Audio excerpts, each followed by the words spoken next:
atrás. Então a continuação desses impérios parou no Império Romano e tem que continuar a partir do momento que Jerusalém voltar a ser uma cidade judaica. E Jerusalém voltou a ser cidade judaica em 1967. Portanto, há 41 anos atrás. Então a contagem desses impérios deve continuar a partir de 1967. Claro isso? Voltem para o livro de Apocalipse. Diz que as 7 cabeças são 7 reis, dos quais 5 já passaram. Um existe no momento que João escreveu o livro de Apocalipse. Quer dizer, 5 passaram, um existia no momento que João escreveu o livro, um sétimo ainda não existe, mas existirá posteriormente. E haverá um 8º reino. E o 8º reino é um dos anteriores. Volte ao gráfico novamente, Jofre. Tá? Observem aí. 5 impérios já passaram: babilônios, persas, gregos, egípcios, sírios. Quando João escreveu o livro de Apocalipse, um império existia, era o Império Romano. Só que Jerusalém deixou de existir. Em 1967, Jerusalém volta a ser cidade judaica. Então, após 1967, um 7º império vai pisar sobre Jerusalém. Comentamos na semana passada que, ao que tudo indica, esse império é Gog. Para quem não sabe o que é Gog, é a Rússia. Então a Rússia ainda vai pisar sobre Jerusalém. E finalmente, após a Rússia pisar sobre Jerusalém, vai aparecer a besta, que vai ser o 8º império, que na realidade é um dos anteriores. Qual dos anteriores? O 6º império, o Império Romano. Então, no final dos tempos, o Império Romano vai voltar a existir, só que agora com outro nome. E o nome atual é União Europeia. Está claro? Da União Europeia é que vai se levantar a besta do Apocalipse em si, o 8º império assolador de Jerusalém. Claro? Pergunta, irmãos, vocês querem lugar onde tem democracia mais forte que os países da Europa, irmãos? Olhem só, Portugal, Espanha, França, Inglaterra, Irlanda, Alemanha, Bélgica, Holanda, Luxemburgo, Dinamarca, Itália, Grécia. São países que têm uma democracia extremamente fortalecida.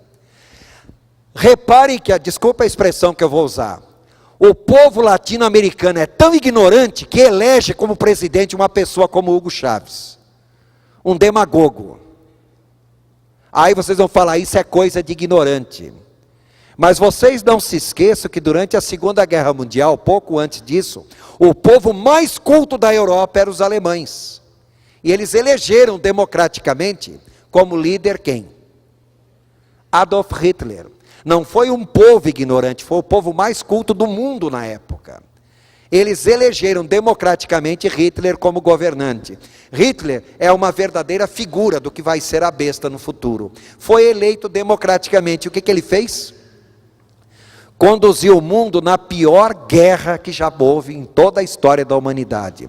A Segunda Guerra Mundial. Oficialmente 44 milhões de mortos, 10 milhões de desaparecidos, mortos também, portanto 54 milhões de mortos, mais de 120 milhões de pessoas aleijadas, feridas. Se vocês levarem em consideração que na época a população do Brasil era de 40 milhões de habitantes, morreu o equivalente a muito mais do que toda a população do Brasil.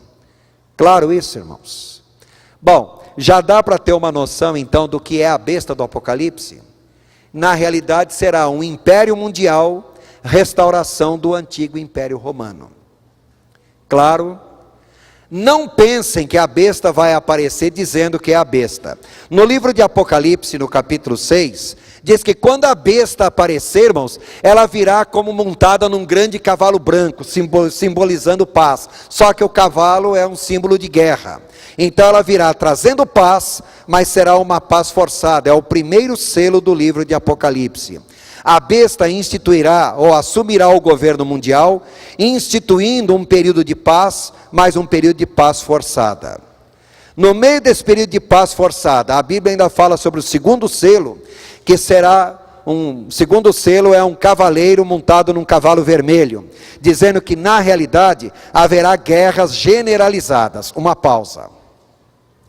Irmãos, quando nós falamos em guerras generalizadas, a Bíblia deixa bastante claro que os países do Ocidente se envolverão em guerras contra 3 grandes potências do Oriente.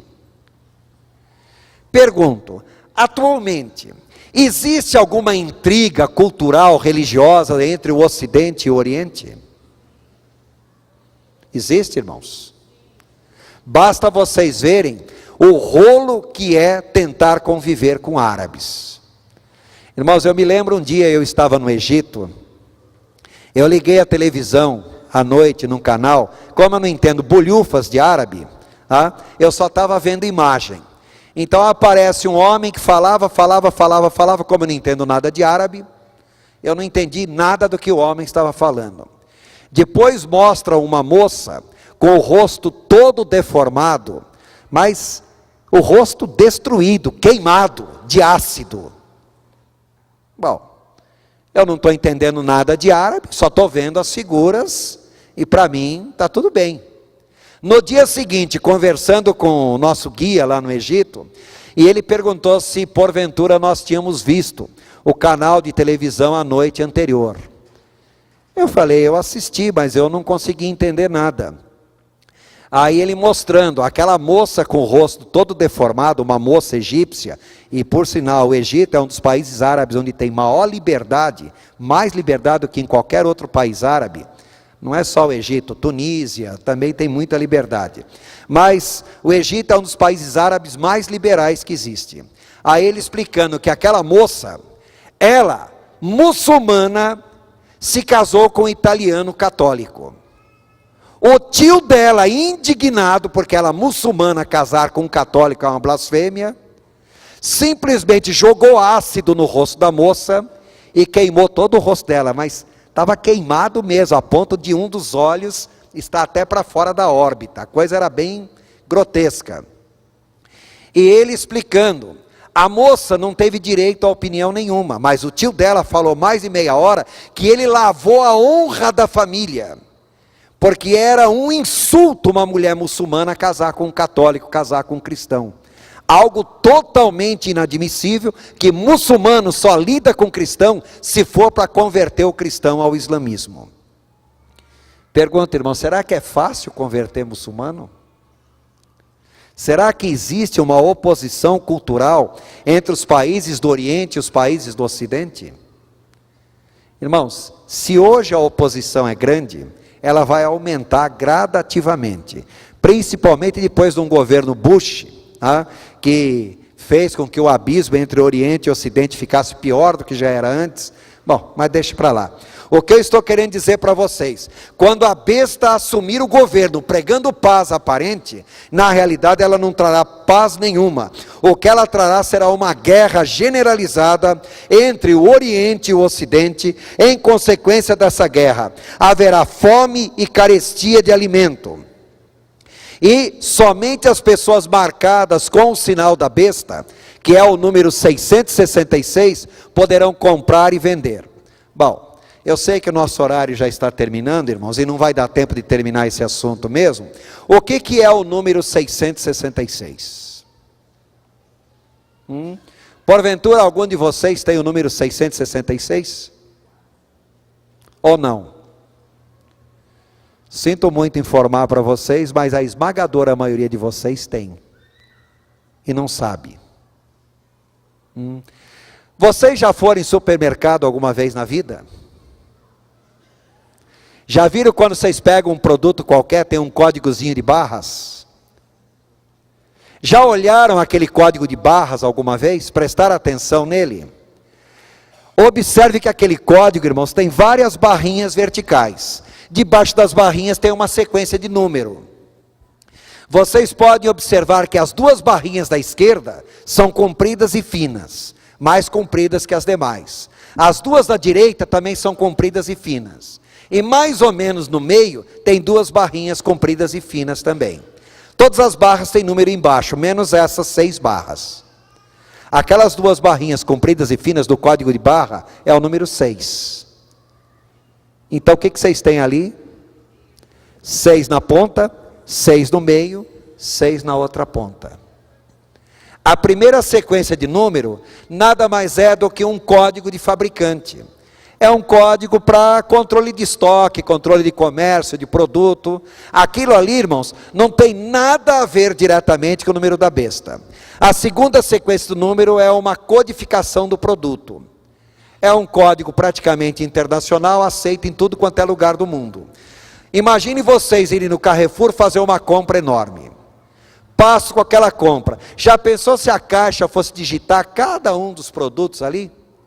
Simplesmente pega aquilo ali, passa por um criptógrafo, lê aquilo ali instantaneamente e automaticamente já dá baixa em estoque, já emite nota fiscal para vocês. É ou não é prático? Legal, né? É algo bastante prático. Agora eu pergunto, vocês têm identidade? CPF, carteira de trabalho, cartão de crédito, título de eleitor, carteira de motorista? Vocês conseguem decorar todos os números? Imagine se vocês pegassem todos os documentos e unificassem num documento só, com código de barra só. Não seria algo prático? Algo extremamente favorável ao comércio? Facilitaria ou não facilitaria tremendo a vida de vocês? Agora, imagine se todos esses documentos fossem convertidos num documento só. Ao invés de carregar uma carteira cheia de documentos, vocês carregassem um cartãozinho só. Não seria prático? Agora imagine que se esse cartão for roubado. Ao invés de um cartãozinho, se fosse inserido debaixo da pele de vocês um chipzinho com esse código de barras. Não seria algo extremamente prático? Irmãos, é exatamente isso que se pretende fazer. Tá? E quero informar vocês, já tem muita gente chipado aí. Já tem muita gente com esse chipzinho, inclusive no Brasil. Tá? Até quem... Aqui no Brasil tem muito aquele negócio, pessoa que tem medo de ser sequestrado ou coisa assim, insere um chipzinho desse, o camarada é controlado por GPS, em qualquer lugar que ele vá, se ele for sequestrado, o GPS dá a localização global dele. Em outras palavras, não dá para manter uma pessoa dessa sequestrada. Não é prático, irmãos? Não é bom? Pense bem. Facilita ou não facilita a vida das pessoas? Agora imagine se esse sistema dominar todo o comércio mundial. Quem não tiver esse sistema de controle não consegue comprar nem vender, não consegue coisa nenhuma. É exatamente isso que a Bíblia diz que vai nos acontecer com a besta em si. Só que em consequência das guerras, irmãos, haverá muita fome no mundo. Bom, uma outra coisa também, nós vamos ter que parar porque não vai dar tempo, mas só para acrescentar. A Bíblia fala, irmãos, que durante esse período da grande tribulação, aparecerá uma segunda besta, chamada de operação do erro. Esta segunda besta, o item 2.3, Jofre.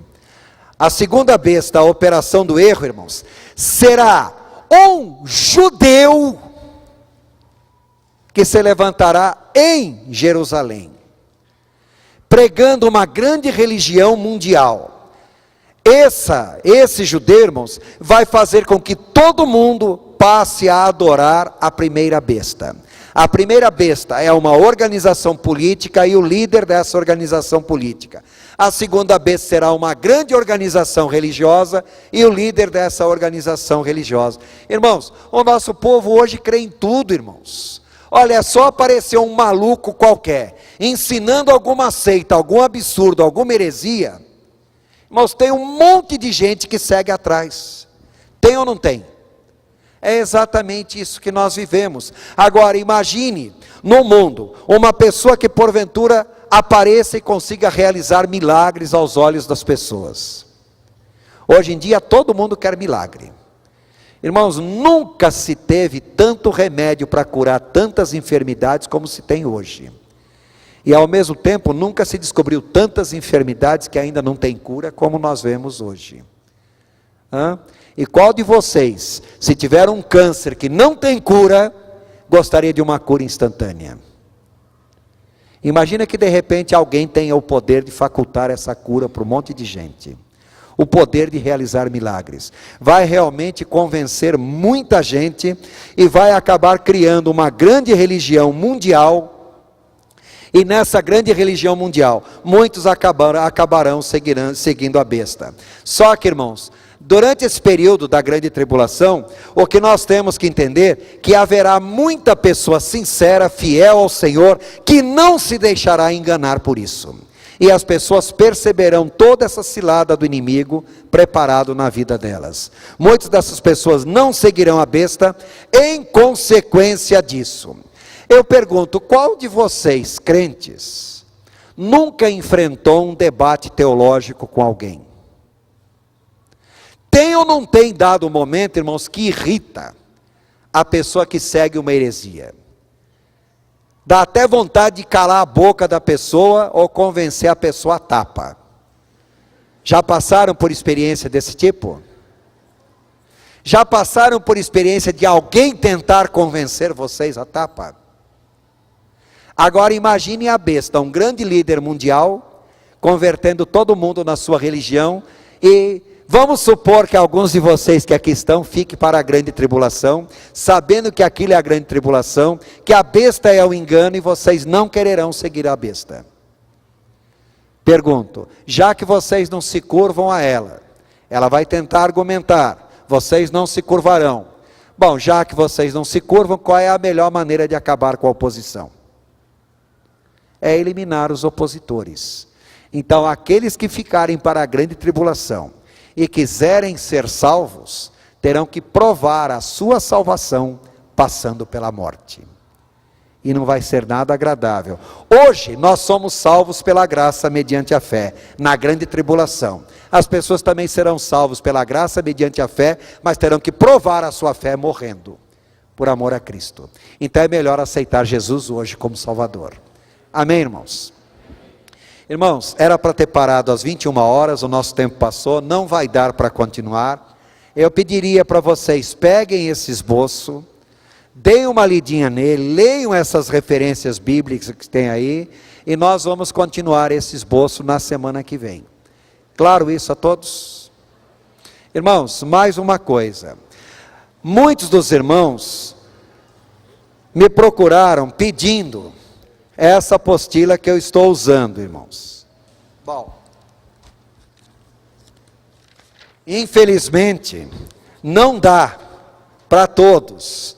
Então, atendendo a alguns pedidos, eu fiz cópia dessas apostilas. Se algum dos irmãos, porventura, quiser, ela tem mais detalhes, bastante explicação, figuras, gráficos. Se algum dos irmãos, porventura, quiser, eu só fiz 20. Tá? Está à disposição dos irmãos, tá? Os irmãos poderão me procurar ou procurar a minha esposa após o fim.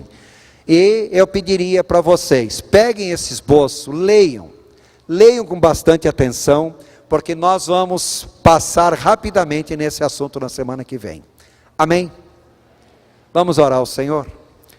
Louvamos a Ti mais uma vez, Senhor, agradecemos esses momentos que aqui estamos, bendizemos o Teu nome e pedimos, Senhor, abra nossa mente e nos dirija no estudo que estamos aqui fazendo, de tal maneira que possamos compreender melhor a Tua palavra e que Teu nome, Senhor, seja exaltado em nossas vidas. É o que nós pedimos e agradecemos em nome de Jesus, Senhor.